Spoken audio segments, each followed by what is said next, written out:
Morning. Video is an unboxing of my 351 Windsor former RPM intake manifold that was ported with a stage 2 porting job by Bigdogs Performance. So I'm going to now open the box.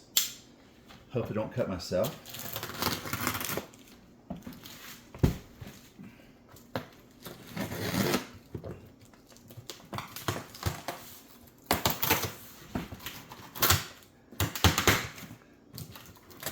This intake manifold is going on a 427 Windsor with a dark block. Packaging looks good. Everything's padded nicely.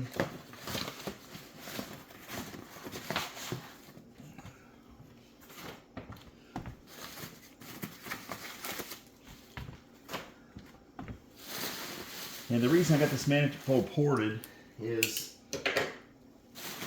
a big source of discussion when you build a 427 or any kind of stroker Windsor is the importance of a single plane intake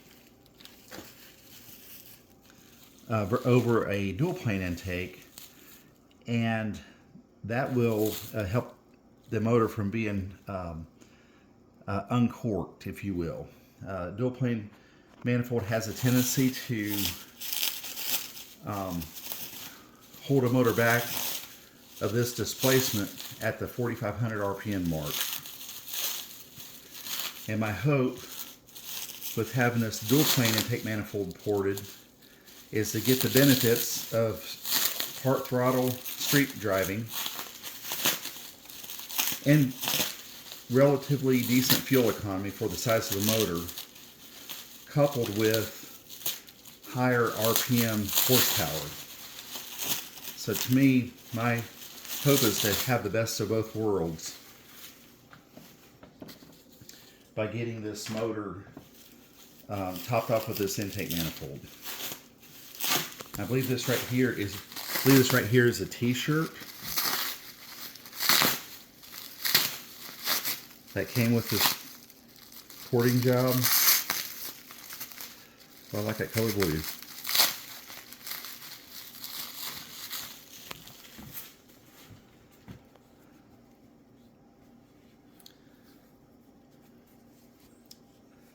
All right. So here's the T-shirt. Okay. All right. I like that. All right. Yeah, they packed this manifold in here really well. Make sure there's nothing left in here. So I'm going to take my knife and open it up. But again, with this manifold, my goal is to have an intake manifold that doesn't hold the motor back in the 4,500 RPM plus range. Because I know that the Vicar Juniors and the Super Vicar intakes are very popular for stroker Windsors.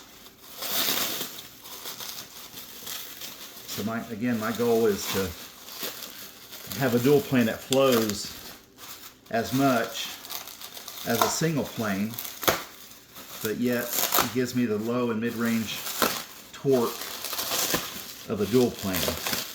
Trying to aim for the best of both worlds.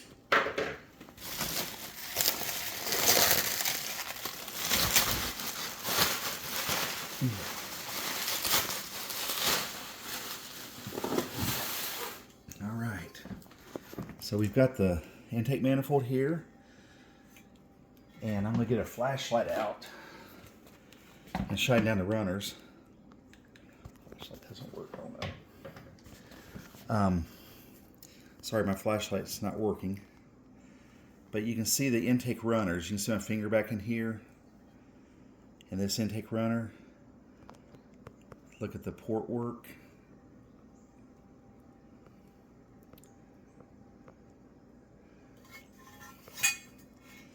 And you got the runner here.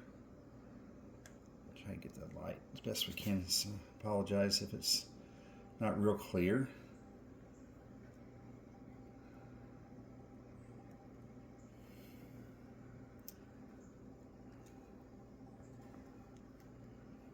Okay, and I'm going to open the top of it here, and you can see some of the work that Bigdogs has done to open up the throat of this intake. And you can see they put their stamp on it. BD, this is invoice 1556. So I'm excited about having this intake on my motor. And we're going to bring it over here.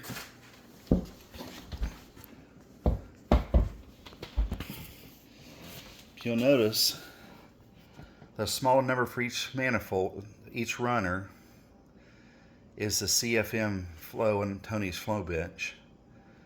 So you can see this one here is 229 CFM, 224 CFM. And when you average all these runners together, it came out to 229 CFM. And you can see the numbers that Bigdogs porting got. 330 CFM, 328 CFM,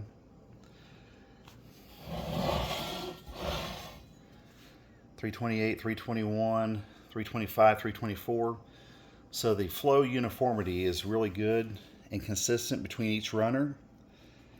And when I averaged the CFM flow for each runner and averaged it all together, it come out to 326 CFM. So that's a 97 CFM per runner average improvement.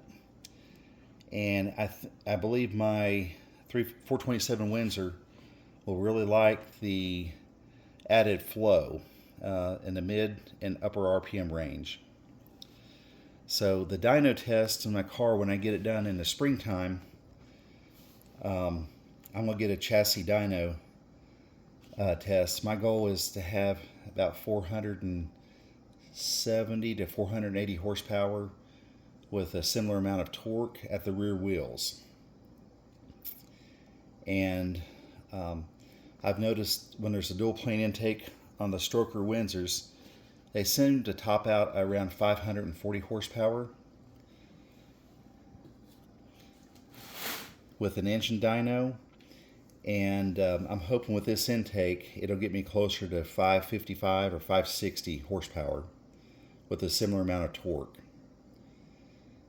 And but I'm really pleased with the way the porting looks.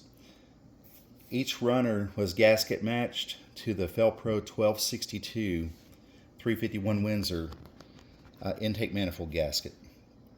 And you can see this is the standard performer RPM intake manifold. This is part number 7181 Edelbrock, and the air gap is 7581 if I recall correctly. And the reason I went with the standard performer RPM intake is it sits about an inch lower and provides additional hood clearance that I was looking for with my particular project build. So my next video will be the chassis dyno test, and that will be in the spring when I get my project completed. And then I want to optimize my timing and fuel curve for maximum output, with the goal of being close to 480 horsepower and 480 foot-pounds of torque at the rear wheels in my project build. Thank you for watching, and feel free to comment. And if anyone has actually done this before, has experience with a ported dual plane intake manifold and how it improved your horsepower and torque production in the mid to upper RPM range, feel free to comment and share your experiences. And thank you for watching, and look forward to getting back with you guys in the springtime with my next video.